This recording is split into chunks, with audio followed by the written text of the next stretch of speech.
मैं राहुल हूं, एक साधारण कॉलेज का छात्र। जब मैं पहली बार अपने कॉलेज में दाखिल हुआ तो मुझे यह बिल्कुल वैसा ही लगा जैसा मैंने सोचा था। पढ़ाई, दोस्त और थोड़ी मौज मस्ती। लेकिन मुझे नहीं पता था कि मेरी जिंदगी का सबसे महत्वपूर्ण और भयानक अनुभव मुझे इसी कॉलेज में मिलने वाला है। पहले दिन से ही मैंने देखा कि मेरी क्लास में एक लड़की थी जिसका नाम था साक्षी। वह बहुत खूबसूरत थी, लेकिन उसकी आंखों में कुछ ऐसा था जो उसे बाकी लोगों से अलग बनाता था। उसकी मुस्कान में एक अजीब सी चमक थी और उसकी बातें सुनने के बाद मुझे ऐसा लगता था कि वह कोई बहुत गहरे राज छुपाए हुए है। मुझे नहीं पता था कि वह रहस्यमय मुस्कान ही मेरे लिए कितना बड़ा खतरनाक संकेत थी। शुरुआती दिनों में हम दोनों सिर्फ औपचारिक बातचीत किया करते थे, लेकिन धीरे धीरे हमारी दोस्ती गहरी होती गई। साक्षी बहुत ही शांत स्वभाव की थी और अक्सर वह अकेले रहना पसंद करती थी, लेकिन जब भी हम साथ होते वह बहुत खुश दिखती थी। उसकी आंखों में एक अलग सी चमक आ जाती थी जब वह मेरे साथ होती थी और मुझे लगता था कि शायद वह भी मुझसे कुछ महसूस करती है। हमारी दोस्ती कुछ ही महीनों में प्यार में बदल गई। वह मेरे लिए खास बन चुकी थी और मुझे ऐसा लगने लगा कि मैं उसके बिना नहीं रह सकता। लेकिन जैसे जैसे समय बीतता गया, मैंने साक्षी के बारे में कुछ अजीब बातें नोटिस करनी शुरू कर दी। कभी कभी वह बिना वजह उदास हो जाती थी और कई बार उसकी आंखों में एक अजीब सा डर दिखाई देता था। जब मैं उससे इस बारे में पूछता तो वह बात को टाल देती थी और कहती कि सब ठीक है। एक दिन जब हम कॉलेज के बाद साथ बैठे थे, मैंने उससे सीधे तौर पर पूछ लिया, साक्षी, तुम्हें कुछ परेशान कर रहा है? मैं देख सकता हूं कि तुम अंदर से कुछ छुपा रही हो। साक्षी कुछ पल के लिए चुप रही और फिर धीरे धीरे उसने कहा, राहुल, मेरे साथ कुछ ऐसा है जो शायद तुम समझ नहीं पाओगे। मैं चाहती हूं कि तुम मुझसे थोड़ा दूर रहो। यह तुम्हारे लिए बेहतर होगा। उसकी बातों ने मुझे चौंका दिया। मैंने सोचा कि शायद वह मुझसे ऊब चुकी है या फिर कोई और वजह है, लेकिन उसकी आंखों में डर साफ झलक रहा था। मैंने उससे कहा, साक्षी, मैं तुम्हें अकेला नहीं छोड़ सकता। जो भी परेशानी है हम मिलकर सुलझा सकते हैं। वह मेरी बात सुनकर मुस्कुराई, लेकिन उसकी मुस्कान में वह चमक नहीं थी जो पहले होती थी। उसने धीरे से कहा, तुम्हें जो समझना है समझ लो, लेकिन याद रखना, मैंने तुम्हें पहले ही चेतावनी दी है। उस दिन के बाद से साक्षी और भी अजीब व्यवहार करने लगी। वह कभी कभी कॉलेज नहीं आती थी और जब आती थी तो बहुत चुपचाप रहती थी। मैंने उससे कई बार बात करने की कोशिश की, लेकिन हर बार वह मुझे टाल देती थी। एक रात जब मैं अपने हॉस्टल के कमरे में अकेला बैठा था, मुझे अचानक साक्षी का फोन आया। उसकी आवाज कांप रही थी और उसने कहा, राहुल, क्या तुम मुझसे मिलने आ सकते हो? मुझे तुमसे कुछ जरूरी बात करनी है। उसकी आवाज में कुछ ऐसा था जिसने मुझे बेचैन कर दिया। मैंने तुरंत हाँ कहा और उसे मिलने के लिए निकल पड़ा। उस रात का मौसम भी अजीब था। आसमान में बादल थे और हल्की बारिश हो रही थी। जब मैं साक्षी के घर के पास पहुंचा तो मुझे एक अजीब सी घबराहट महसूस होने लगी। ये बस शुरुआत थी। मैंने उस रात जो देखा और जो महसूस किया वह किसी भी सामान्य इंसान के बस की बात नहीं थी। उस रात का अजीब सा सन्नाटा और हल्की बारिश माहौल को और भी डरावना बना रही थी। मैं साक्षी के घर के पास पहुंच चुका था, लेकिन उसके घर की बत्तियां बंद थीं। मैंने साक्षी को कॉल किया, लेकिन उसने फोन नहीं उठाया। दिल में एक अजीब सा डर समा रहा था, लेकिन मैं उसे नजरअंदाज करते हुए घर के गेट की ओर बढ़ा। गेट खुला हुआ था, जो और भी अजीब था, क्योंकि साक्षी कभी भी बिना दरवाजा बंद किए घर के अंदर नहीं जाती थी। मैंने गहरी सांस ली और धीरे से दरवाजा खोला। घर के अंदर घुप अंधेरा था। साक्षी, मैंने धीरे से पुकारा, लेकिन कोई जवाब नहीं आया। पूरे घर में अजीब सी खामोशी थी, जैसे यहां कोई सालों से नहीं रहता। मैं एक एक कदम उठाते हुए हॉल में पहुंचा। सब कुछ सामान्य था, लेकिन उस सामान्यता में कुछ असामान्य था जिसे मैं शब्दों में नहीं बयां कर सकता था। हॉल के कोने में एक छोटा सा दिया जल रहा था, जिसकी हल्की रोशनी अंधेरे में कांप रही थी। मुझे समझ नहीं आ रहा था कि क्या हो रहा है। साक्षी, कहाँ हो तुम? मैंने फिर से पुकारा, लेकिन कोई जवाब नहीं आया। अचानक मुझे ऊपर की मंजिल से हल्की सी आवाज सुनाई दी। ऐसा लगा जैसे कोई धीरे धीरे चल रहा हो। दिल की धड़कनें तेज हो गईं, लेकिन मैं साक्षी को लेकर चिंतित था, इसलिए डर के बावजूद मैंने सीढ़ियां चढ़नी शुरू कर दी। ऊपर पहुंचते ही मुझे ठंडक का एहसास हुआ, जैसे वहां कोई अदृश्य ताकत मौजूद हो। मैंने देखा कि साक्षी अपने कमरे के दरवाजे के पास खड़ी थी और उसकी पीठ मेरी ओर थी। उसकी काया बेहद कमजोर और थकी हुई लग रही थी। साक्षी, मैंने डरते हुए आवाज दी। वह धीरे से पलटी, लेकिन उसकी आंखें पहले जैसी नहीं थीं। उनमें गहरा अंधेरा और अनजान डर समाया हुआ था। वह मुझे घूरती रही, कुछ भी बोले बिना। क्या हुआ है तुम्हें?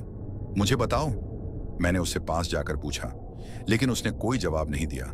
उसकी आंखों से आंसू बहने लगे और वह बेमन से बोली, मैंने तुम्हें पहले ही कहा था राहुल, मुझसे दूर रहो। अब बहुत देर हो चुकी है।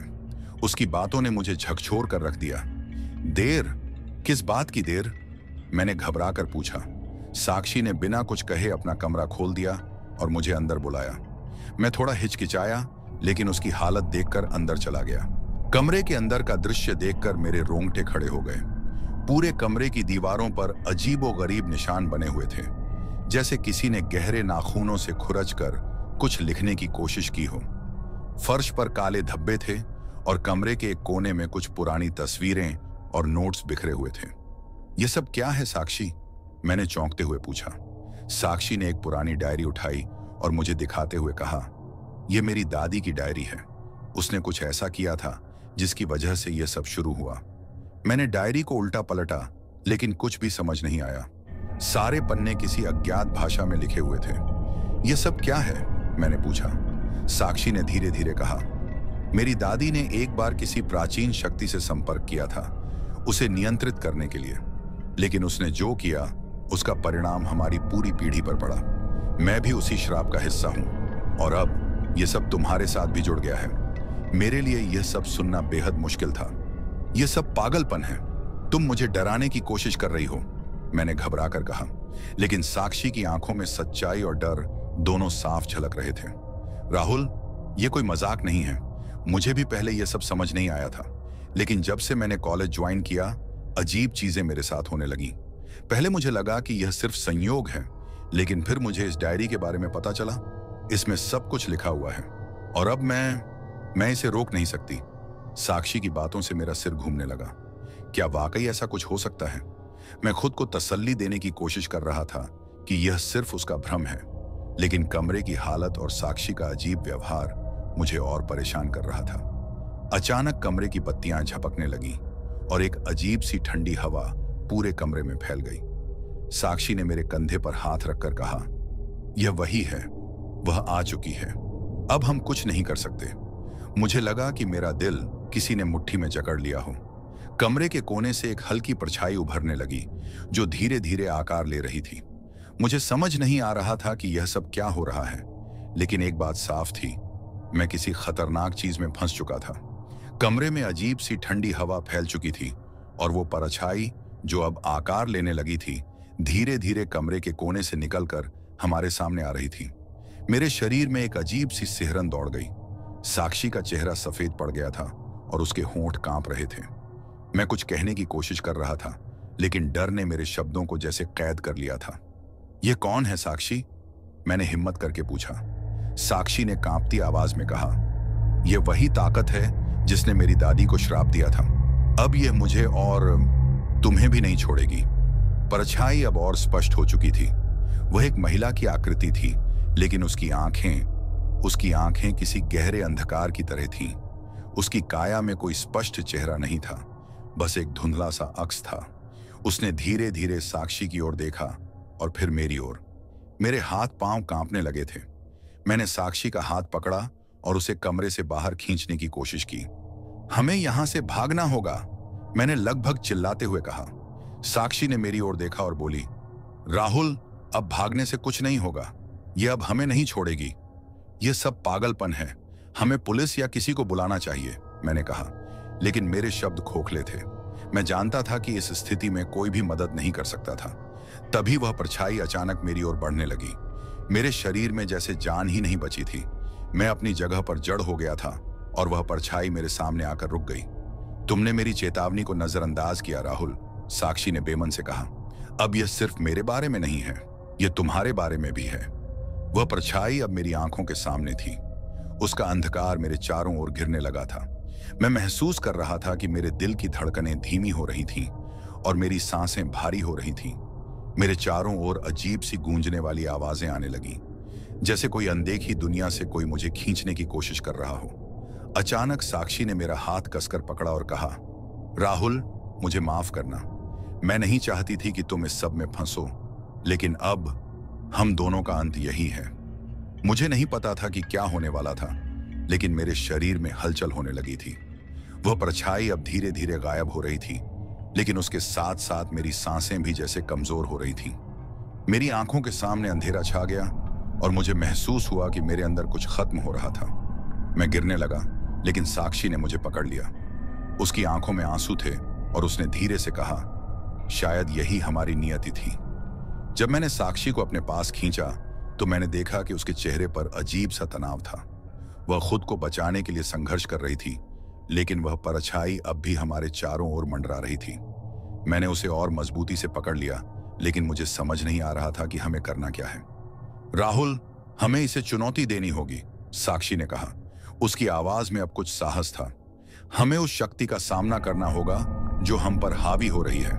मैंने उसे घूरते हुए पूछा, कैसे? ये तो हमें खत्म कर रही है।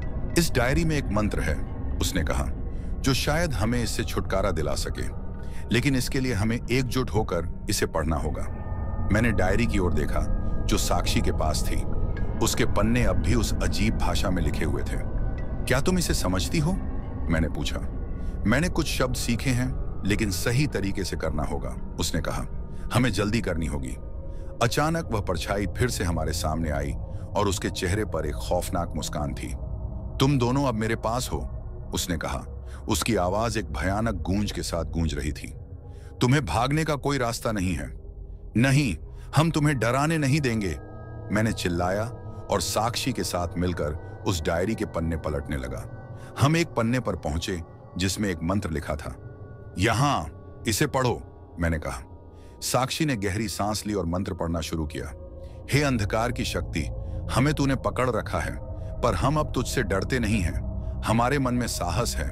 हमारा जीवन अब तेरा नहीं है। जैसे ही उसने मंत्र पढ़ा, कमरे में हल्की सी रोशनी फैलने लगी। वह परछाई पहले से और अधिक बौखला गई। तुम समझते क्या हो? तुम मुझे हरा नहीं सकते, वह चिल्लाई, लेकिन उसकी आवाज में अब घबराहट थी। साक्षी ने मंत्र को फिर से पढ़ना शुरू किया। हम इसे खत्म करने आए हैं। तेरी बुराई अब चली जाएगी। हमारा प्यार अजेय है। तेरी शक्ति को मिटा देंगे। कमरे की रोशनी अब तेज हो गई। मैंने महसूस किया कि हम सच में इसे नियंत्रित कर रहे थे, लेकिन अचानक वह परछाई एक डरावने स्वर में चिल्लाई, तुम दोनों मेरी शक्ति को नहीं समझते। मैं तुम्हें खत्म कर दूंगी। उसकी आवाज सुनकर मेरा दिल तेजी से धड़कने लगा। साक्षी ने पूरी ताकत से मंत्र पढ़ा।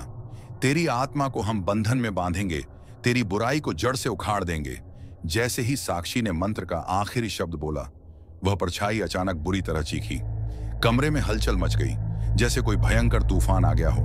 चारों ओर सब कुछ उलट पलट हो गया और मैंने देखा कि वह परछाई धीरे धीरे बिखरने लगी।